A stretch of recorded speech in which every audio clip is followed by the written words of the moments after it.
Kumusta mga Lods? Ako po si Rafi Rodriguez. I'm a travel and food content creator. Makakasama ninyo ako sa isang paglalakbay upang hanapin at maidokumento ang bawat bayan, masasarap na mga pagkain at maging ang iba't ibang kultura at tradisyon dito sa ating bansa. Abangan ang mga interesanteng kwento, mga review ng produkto, mga natatanging lugar at maging mga tutorial na maaaring makatulong sa inyong pang-araw-araw na buhay.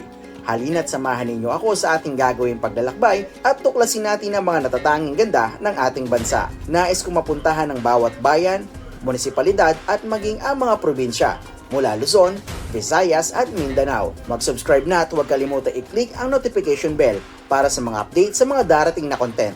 So paano mga Lods? Tara!